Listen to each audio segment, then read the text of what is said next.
We're Way Media.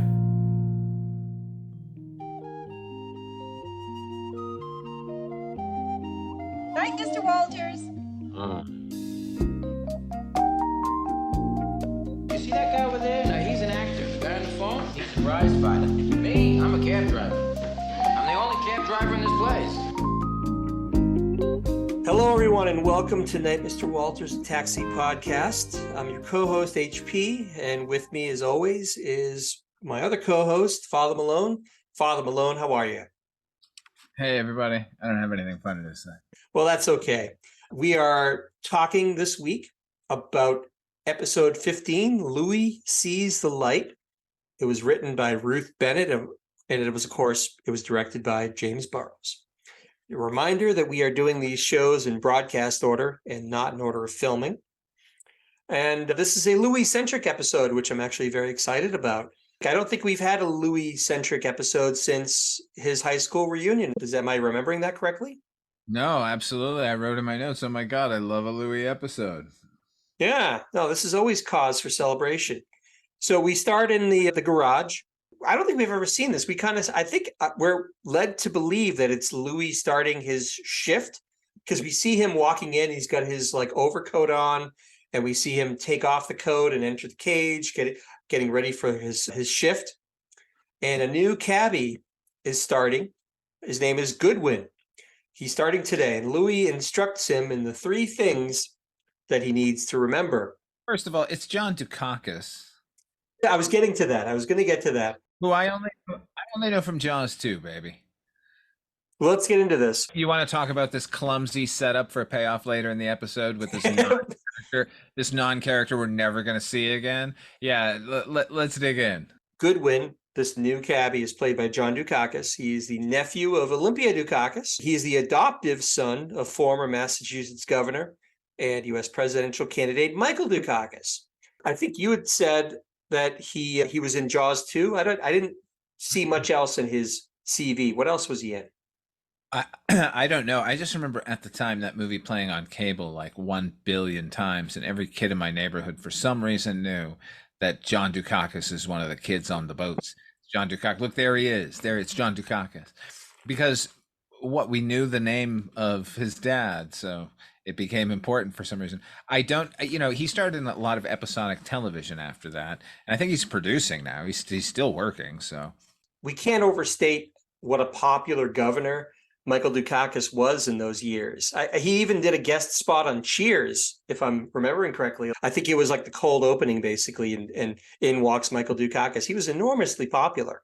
And the name Dukakis is so specific and unique that you can't help but there aren't too many Dukakises, I would think, that aren't related in some way, shape, or form to Michael or Olympia Dukakis. Let's say that. We were talking about this clumsy sort of scheme to bring in these three rules so they can pay off later in the episode. So Louie says there's three things this new cabbie Goodwin needs to remember, and they'll get along. He said, number one, keep your bookings high. Number two, call at least 24 hours ahead of time if you're going to miss work. And three, and Louie makes a meal of this. Three, most importantly, there's a word that he never wants to hear. And what is that word, Father Malone? It's Chekhov's accident. If you mention an accident in the first act, you have to reveal an accident in the third. This goes on for a while. He makes a show of asking the cabbies what the word is, and of course they remain silent because they know that Louie hates the word accident.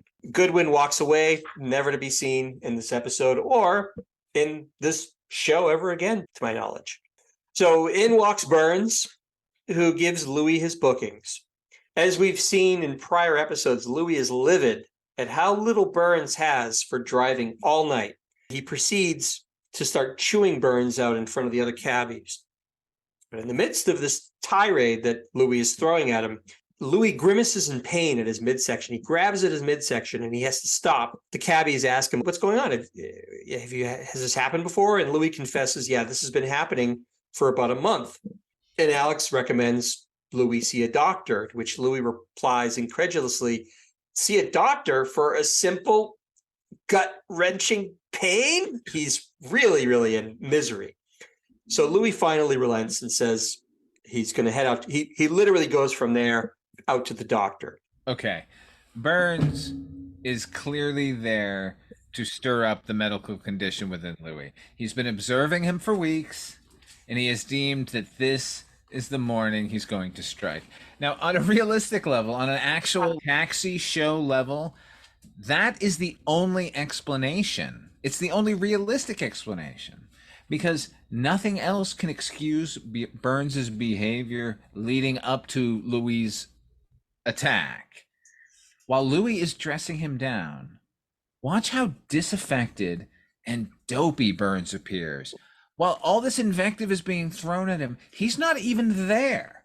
So either Burns is the devil or Carver is a terrible scene partner.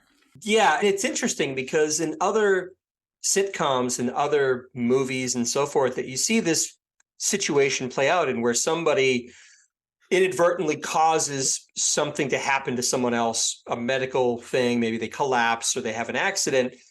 What normally tends to happen in those cases is the character that precipitates this situation blames themselves and is guilt-ridden and even says, oh, it's my fault that such and such had an accident, or it's my fault that he fell and now he's in the hospital.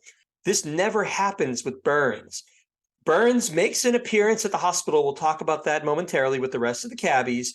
And Burns has interactions with Louis, but never once does Burns express remorse for Louis having this terrible medical situation unfold as a result of getting chewed out, right? I'm not wrong about that. He never.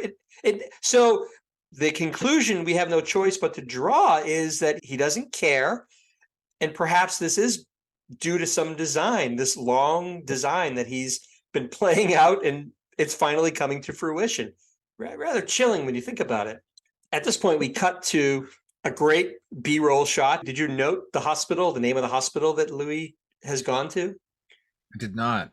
It is University Hospital. I don't know if they still exist, but that's the sign. Louis. It's interesting because the cab we see drive up to the hospital is not one of the checker cabs that we're used to seeing. The one that drives up to the hospital, I don't know if we're supposed to believe that's Louis or one of the cabbies, but it's like a very modern, like Crown Vic or something. I thought that was interesting.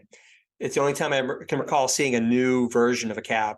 That part of the B-roll I did notice. In fact, I could never have noticed the name of the hospital because I was so fixated on this boxy, gross 80s K-car looking cab that they're trying to pass off for one of these beautiful old checkers. So the cab pulls up and we cut inside to Louis. He's surrounded by the cabbies and by Latka there. Now, I have another side note for you.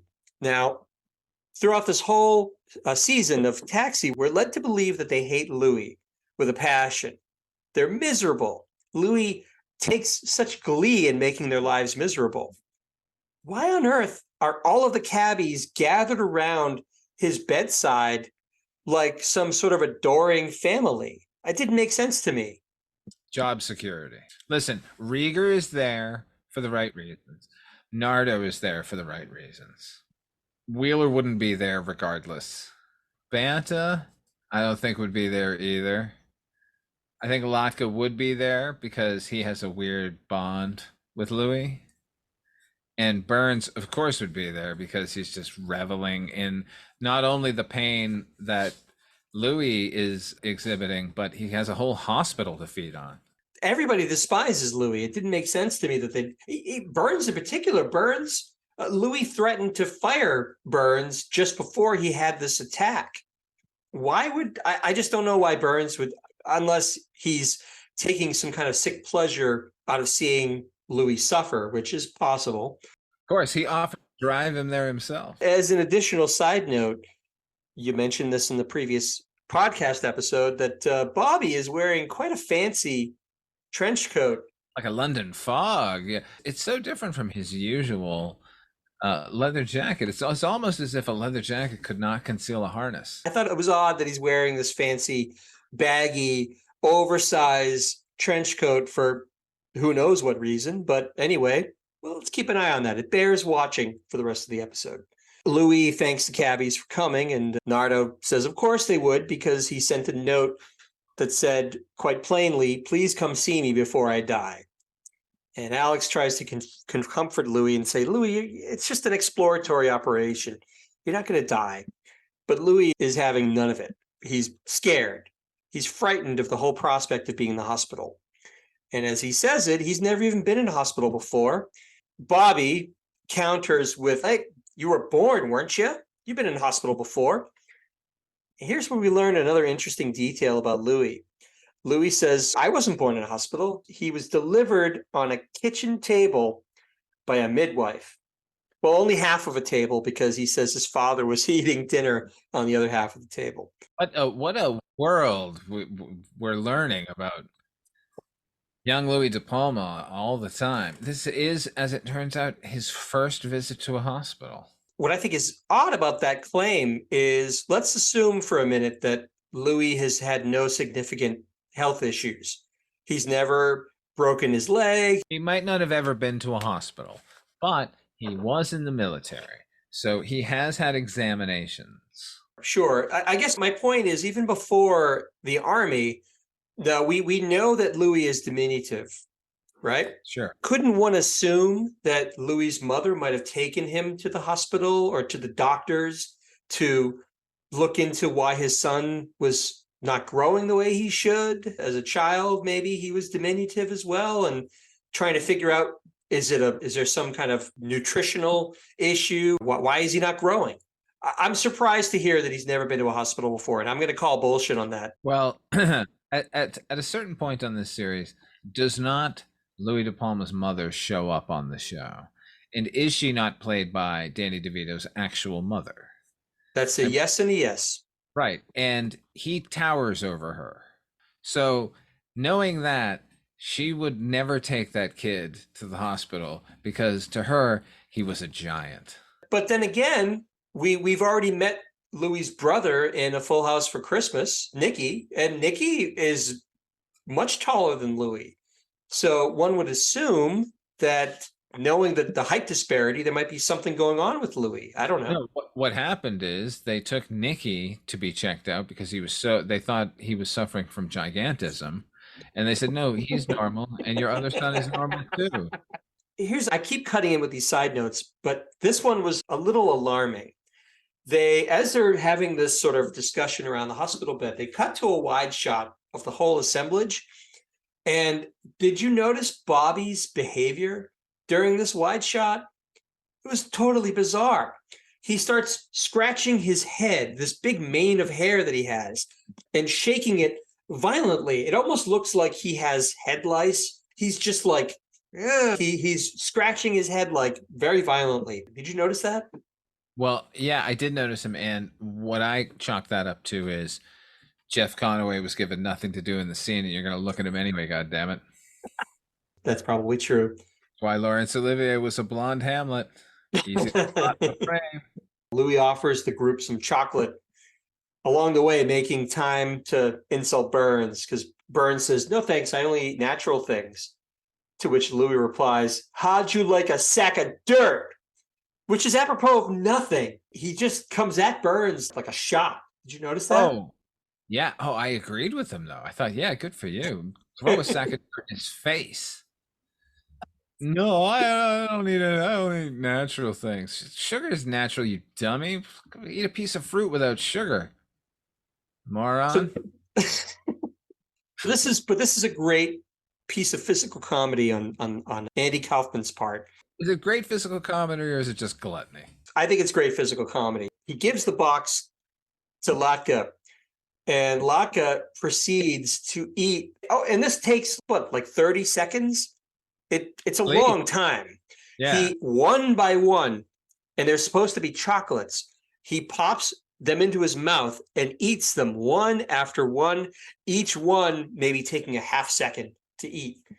Goes through the whole box except for one, much to Bobby's consternation. Because Bobby, again, to your point, he has nothing else to do in this scene. So Jeff Conaway makes a big show of looking with astonishment at this display going on. Oh, I didn't think Bobby was waiting for his turn for the chocolates. I thought he was completely disgusted watching him do it. He seems genuinely nauseated. Like he's just watching him do it. Yeah. No, I thought Jeff Conaway's his actorly instincts there are great. I'm not suggesting that he was waiting for his turn. I'm suggesting that in registering the disgust, he goes over the top so that you I notice him. Laka eats all of them except for one, which that's the joke. Louis said, I told you to only have one. And Laka misunderstood that I want you to eat all of them but one. It's almost like Chug-a-Lug Guy from the high school reunion episode where it's such a prodigious thing to watch Andy Kaufman eat these chocolates. There's like 30 of them or something. And what's interesting is this was written about in the Lovey's book, the official Taxi fan guide. I didn't know this.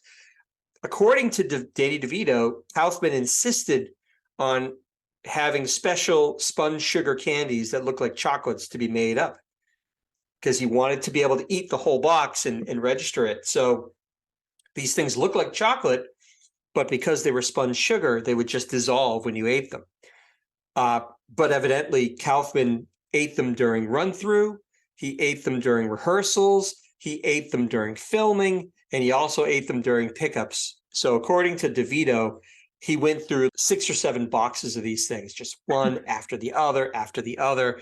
That's commitment, if nothing else. I think for the second rehearsal, I'd be like, and here's the chocolates, and we'll just take those back. And here's a fake box. Yeah. That's why he's Andy Kaufman. So he finishes the business with the chocolates, and the nurse comes in and says they have to leave. It's time for them to leave. Again, astonishingly, Nardo even gives Louis a peck on the cheek. This is ridiculous. The things that Louis does to the cabbies and Nardo in particular can only be described as reprehensible. And yet here she is tenderly comforting Louis and giving him a kiss on the cheek to make him feel better. I'm not sure how I feel about this, Father Malone. Listen, you're always going on about what a sweetheart Nardo is, that she's always pure and trying to lead everyone in the right direction. So this is actually in keeping with that philosophy. I believe that she knows that he's going to come back a changed person, and he's going to remember those who were around the bed. She's going to get better bookings since she can map around her other career and work her way out of that goddamn garage. I think it's all calculation on Nardo's part. So Nardo's playing the long con as well. Hell yeah. That makes sense. They go to leave, and Louis asks Rieger to come back because he wants to talk to him alone for a minute. Again, this is underscoring the idea that Louis and Alex have a very unique relationship. This isn't something that he can feel comfortable to talk to, Banta about, or certainly Wheeler. It's not going to happen. But Alex, he knows that Alex is not just an underling, that he sees him as more of a contemporary. Alex kind of protests and says, well, the nurse said it's time for us to go. And Louis says, well, this won't take long. This is just about life and death and God. To which Alex replies, well, good. Then I guess I won't have to sit down. Louis confesses to Alex that he's not just scared. He is terrified. He's convinced that something's going to go wrong, that he's not going to make it off that operating table.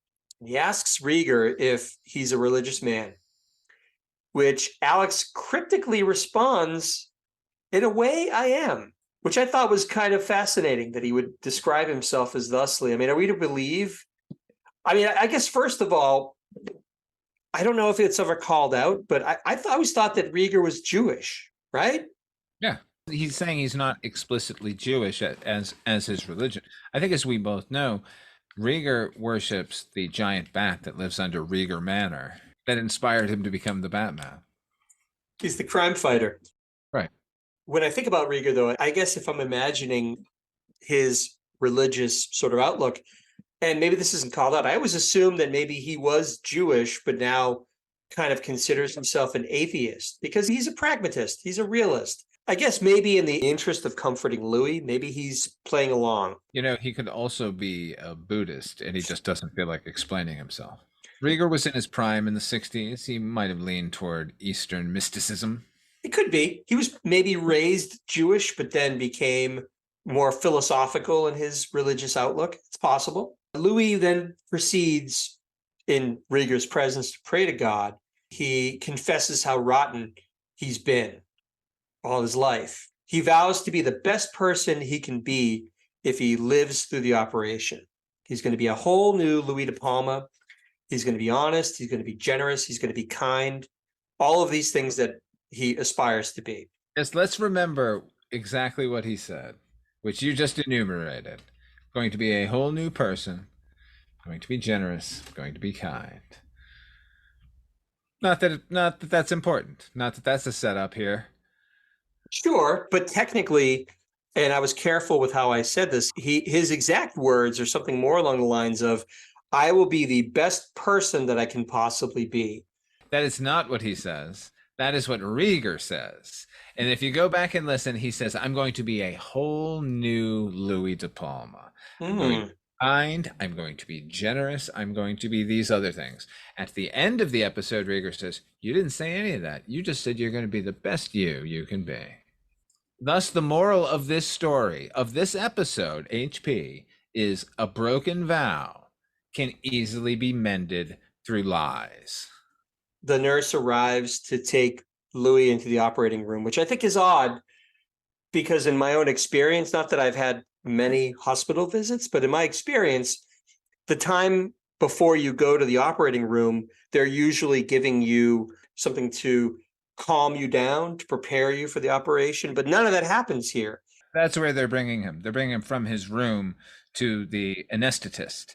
That's his first stop. And then he'll be going to the surgical suite. What's more concerning is the state of those rickety fucking gurneys that they're just heaving him onto and then rolling him through the hospital with. Those things look dangerous. Last night I was watching the Columbo episode with Leonard Nimoy. So Nimoy plays a surgeon who's trying to kill his partner in this research project, this old benevolent doctor. Anyway, the doctor has a faulty heart valve, and Nimoy stitches him up with dissolving stitches so that he will die days later, and no one will ever suspect that he's responsible. It'll look like a heart attack. Genius. I'm watching this with my brother and my nephew, and we're watching this play out. At the beginning, this old doctor is getting taken by ambulance to the hospital because he's having this heart episode. The way they convey him on the stretcher from the ambulance to the OR is shameful. It's like you said, it's rickety. They're actually, like, when they get to his room, they actually make him get up off the gurney himself. Everything you're doing is what you're taught not to do in modern day medicine. I was horrified. How about the old swinging doors that they would use the gurney to batter through, as if the patient might not enjoy that. The gurneys themselves were really low to the ground, to the point where they have a little bar, like a luggage going through the airport. They're just kind of hustling this guy. Anyway, I just had to mention that in the context of this because it was similar. Now we cut back to the garage. Tony is asking the rest of the cabbies if Louie's back yet. Again, this is so weird because they all hate Louis up to this point, but Nardo is expressing admiration for how quickly Louis bounced back from his operation. The only one who maybe sees through this charade is Bobby. And there's Bobby. He's wearing his mysterious trench coat still. We don't know why yet. We haven't seen why, but he's loving this trench coat. It's not covering up anything. I know that. No, definitely not. Turns out that all Louis had were gallstones, which I understand are very, very painful. I'm not downplaying that, but certainly not life-threatening. So that's good. Nardo mentions Louis' deal with God and wonders to the rest of the cabbies if he'll keep it. Now here's where the king asshole comes into this, Bobby. In a way, this episode and the previous one, Friends, is a two-part episode about how far can Bobby take being a jerk, right? Yeah. Because in Friends, he kills his best friend's fish and is just an overall self-absorbed asshole. But here, he's trying to push Louis to break his vow with God in the interest of winning a bet. Bobby basically says he's doubtful that Louis can keep up this charade for more than 10 minutes. HP, this is more than just showing us more of what a prick Bobby Wheeler is. They've now made this mythological. We're getting a mini version of the Book of Job with Alex Rieger as God and Bobby Wheeler in the role of the accuser. Of course, Louis De Palma is going to be good for right now. He doesn't have any of these things taken away from him yet. Wait till we see what happens. Alex, of all people, sticks up for Louis, and he says he's going to make it because he was there. Let's not forget, he was there with Louis when he made his solemn vow to God. Bobby puts $50 on the table and says, Louis can't go one day without abusing someone in the garage. And to this, Alex is incredulous. He says, would Bobby really make a bet against a man's solemn vow to God? And then what does Bobby do to just seal the deal about what an asshole he is? Oh, I don't know. What does he do? He offers 2-to-1 odds. Oh, okay. Yeah. Which immediately entices Alex to take the bet. Alex is betting that he won't break his vow, and Bobby is betting that he will, and it's 2-to-1 odds. So Alex stands to win $100 if he wins. A cheerful Louis comes in. He comes strolling into the garage to everyone's immense joy. Everybody's happy to see him. He's smiling from ear to ear. He certainly seems to be a new person. Louis asks everybody how they've been.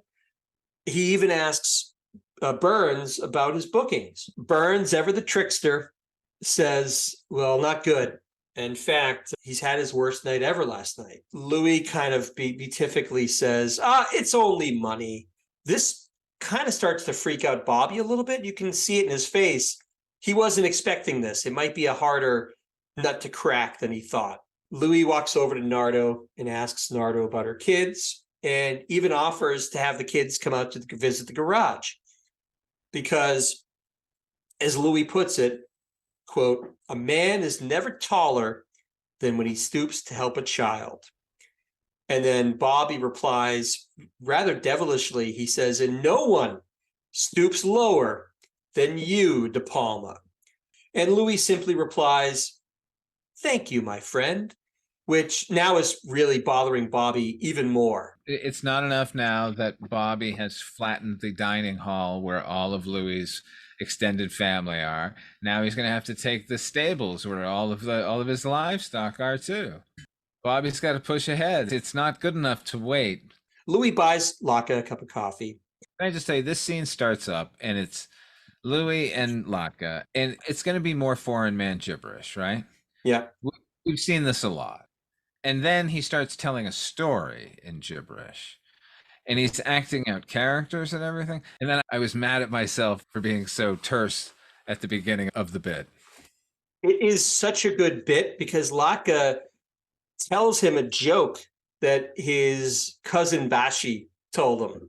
And of course, the entirety of the joke is going to be in Latka's foreign language. But like you said, he's got characters. He goes high, he goes low. It's so delightful. Louis is delighted, but we, the audience, are just as delighted. I still remember even now, before even watching this, the punchline to this whole joke, which Louis parrots back about 8 times because he's so delighted by it, is "Inya kosher be," which we don't know what it means. I don't know what the punchline really means, but it's funny the way it's delivered. It's hilarious, right? Can I say that you did it better than Louis does it? He keeps saying it back to himself and laughing, and I think Jeff even comes in and he's like, "What's so funny?" And Louis does the punchline for him, and he's just having a great old time. Jeff has like 3 lines in this episode, man. Jeff is on the come up. I really like that we're seeing more of Jeff. So it's a wonderful little bit of comedy between Latka and Louis. It's a lot of fun. And so after seeing all of this play out, Alex asks Bobby if he wants to pay up now, because in Alex's mind, it's unshakable. Louis is keeping his end of the vow. You mentioned Bobby looking devilish in just a moment or two ago, right? Yeah. He's full fucking devil. Like, the trench coat suits him here now. Like, as he's about to launch into this false accident story in his bid to drive Louis De Palma over the edge and revert to his former self, he might as well have been the Bobby Mephistopheles at this point. You get the feeling it's less about winning this bet. It's more about Bobby just pushing Louis beyond his limits and making him break this oath to God. It's really, it's kind of disturbing in a way, because it's for the sake of $50. He's destroying what this guy has built in his mind as being a very important thing, this religious vow that he made. But he's convinced. He says he's convinced that Louis is going to revert to his old ways. And as you said, he sidles up to Louis. His acting skills take over, and he basically convinces Louis in a nervously acted sort of state that he had a really bad accident. After he says accident, you can see this is great physical comedy on DeVito's part. He's trembling with the effort to hold it together once he hears that this accident happened. And Bobby couldn't look more smug, because he feels like it's like a house of cards. He's ready to fall at any moment, right? Louis leaves the cage. You think he's going to yell at Bobby, but all he can muster is just a flustered, "I'll be darned." And then he says, "Don't worry. Some careless drunk rams into you in your car. What can you do?" But Bobby says, well, it was his fault. He ran a stop sign because he forgot to turn his headlights on. So he's trying to twist the screws and really put Louis to the test in this whole situation. Louis kind of crouches like Mr. Hyde with the effort to keep the bad Louis inside. It's agony. You can see how much force and how much effort it's taking him to hold it together. All the while, Bobby is just rubbing his hands together in anticipation, because he knows that he's going to crack at any moment. Finally, Louis gets together enough to say, "Oh, well, accidents happen." And he walks away. And at this point, Bobby admits defeat to Alex. He knows it's over. He's not going to try to push it anymore. This is now the second time that the third act has involved an elaborate tale on behalf of Mr. Bobby Wheeler. At least this time it's for somebody's soul and not to prove what a great thespian he is. But come on, Bobby, like, give it a rest, man. We know you're good. I think that tendency of his to prove what a great actor he is, I think that's ever present, whether he's trying to convince Louis that he had an accident to try to push him to the dark side, or if he's trying to play the part of a concerned friend. I think that's just who he is. Louis overhears him talking to Alex about, okay, you win, I'm done. Bobby explains to Louis that he didn't believe that he could change the way he wanted to change. So he even bet Alex that you wouldn't last the day. So Louis says, well, so there was no accident at all? And at that point, Bobby finally admits, yeah, it's a lie, openly mocking Louis with his laughter. Even now, I got the sense as he was sort of mockingly laughing at Louis that maybe he thought that he still had a chance to win the bet after all. Like maybe this was his final opportunity to push Louis over the brink. Well, in effect, that's what happens. I mean, he does win the bet. He does. It's true. He ought to be rejoicing here because he pushed him over the edge, just not in the pointed way he was hoping to do it. So this whole time, Louis is smiling very uncomfortably, but we can see as the audience, it's the old Louis coming out finally. And all the while, and this is a little bit stagey, I have to admit. The music should have been dun dun dun dun dun dun dun, dun as he was like, and he should have been tiptoeing with the claw. Alex and Bobby are kind of wrangling, spending way too long settling the bet, giving each other money or what have you. And all the while, apparently unnoticed, Louis is creeping behind them, and he grabs like a winch, like this giant metal winch that you use probably to pick up engines, or I don't know what. Oh, yeah. And he grabs this winch and he proceeds to hook Bobby to the winch and pull him off the ground. And this, everybody, is what this has been leading up to, this trench coat business, because it's the only thing that he could wear that would hide the obvious harness that he's been forced to wear to be lifted off the ground. It was killing me that it was so telegraphed, even from the prior episode, was it not? Oh, yeah. And DeVito mimes that he's hooking it to the belt loop on the coat because it's a raincoat, so it has a belt on it. Like, That's how we got him, and then hoist him up high. It's kind of embarrassing just because if this were the real world, all Bobby would have had to do was just shove him away with his elbow and say, "What do you get out of here with this? What are you doing?" But Yeah, yeah. because of the confines of the comedy, he's forced to overact and go, what are you doing? What are you doing? I think you're doing Conaway a disservice there because he's screaming, "Stop it now! Stop it right now! Stop now!"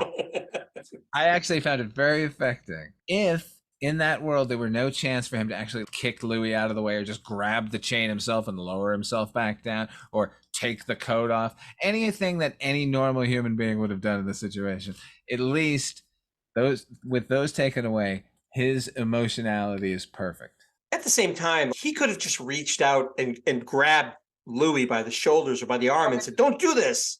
Of course. Like I said, lower yourself down by the chain. Just grab hold of it. You're a giant man.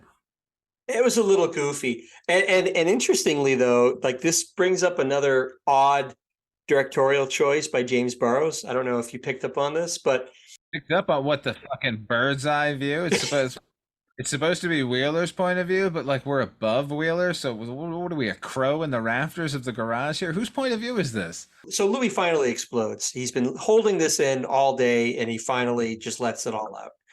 He calls Bobby scum. He vows to make Bobby regret the day that he was born. Louis is going to give him the worst cabs available. In the summer, the windows will roll down. In the winter, there'll be no heat. Right? It's going to be, I think he, at one point, he even says, "I'm going to give you the smelliest cab I can find. And if that cab isn't smelly enough, I'm going to go into that cab and smelly it up for you before you take it out." He's just so pissed about the whole, and who can blame him, right? Because this is a bridge too far, what Bobby's been doing to him. It's like trading places. You destroyed my entire life over $1? That's right. $1. The wrap up to this is that he says to Bobby, "I'm going to make you the second most miserable driver in all of New York City. The most miserable cab driver will be the one who lets Bobby down or feeds him." That's a good line, but what follows is so disgusting that it's almost beyond the pale. Where Rieger comes up and says, "Well, basically, hey, you won," and he jams these crinkled greenbacks that if they've gotten from all the different passengers that they've been taking all around New York, he puts it in his mouth, and then weirder still, as if his hands are bound, he leaves it in his mouth.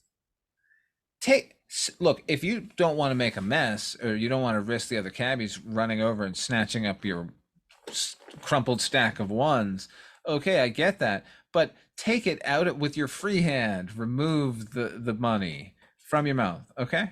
I do like that as the scene is ending, Bobby makes this motion to like swim his way out of his predicament. Like while he's dangling there, he makes this crazy like Australian crawl motion, which I thought was good. But again, the solutions are obvious. Slip yourself out of that coat, buddy. It's a matter of fact that money is one of the dirtiest things that you can have on you because everybody's touched it. It falls on the ground. You don't know who's been in possession of it before you. I mean, he has this giant trench coat. He has 1,000,000 pockets. He could just take the money out of his mouth and throw it into any one of the dozen pockets that he has in this thing. But he leaves it in his mouth and starts growling at Alex to let him. It's very weird. He's talking with his mouth full, like, "Let me out of here," kind of a thing, but oh yeah. This conclusion's a little odd. We now cut to Mario's. Louis is drinking alone. He's at a table and he's drinking by himself. And who comes in? Obviously, it's Mr. Sensitivity. It's Alex. By the way, Mario's has returned to the corner. That's good. I noticed that. It was a familiar B-roll shot. We've seen it before. I was actually now disappointed to see that they're showing us what they were initially giving us as Mario's. I hope they don't continue that consistency. I want to get a shot of Madison Square Garden and then cut to the checkered tablecloths and everyone sitting around drinking beers. Alex comes in and starts talking with a very dejected Louis. And Louis asks Alex, again, Louis is thinking about very deep thoughts. Louis is upset that he broke his promise with God, as you'd expect. And Alex tells Louie that he gave it his best shot. Let's just go home. Let's just forget about it. But Louie doesn't want to leave. Louie says something to the effect of he believes God is just outside the bar waiting for him. No. It's my favorite line in the show.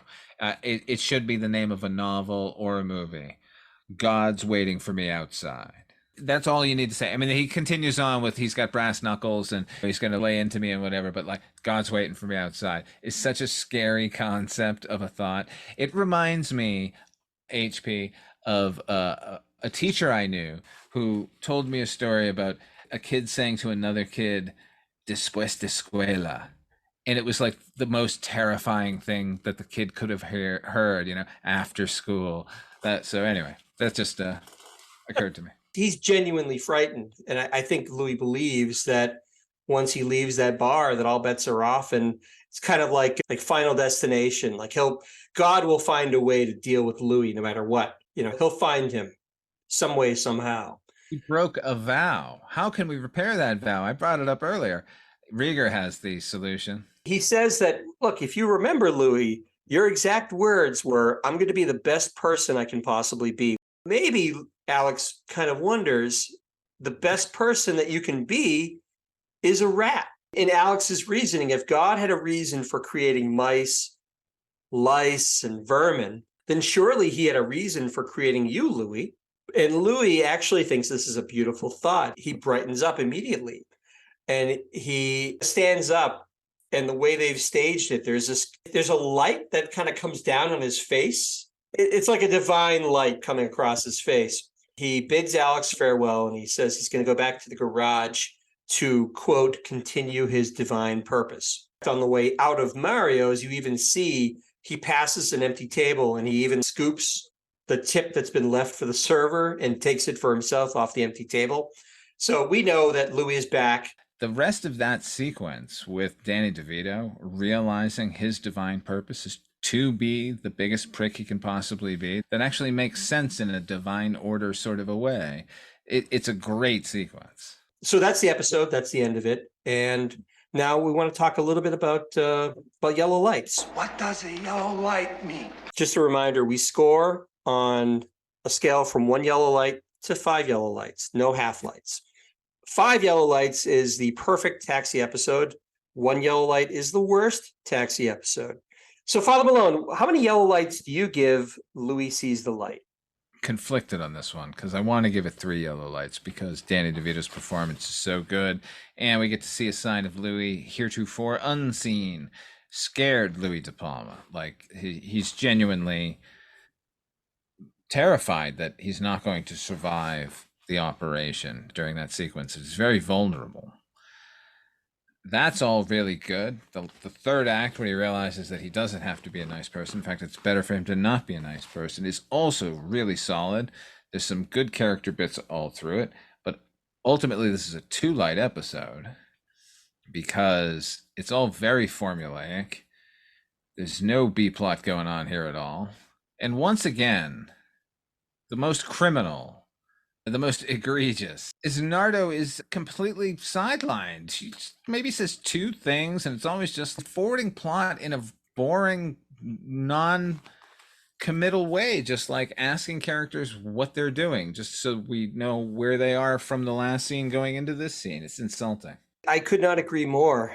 I will echo your thoughts on this because I was just as conflicted, because I really want to give this one 3 yellow lights because DeVito is great as always.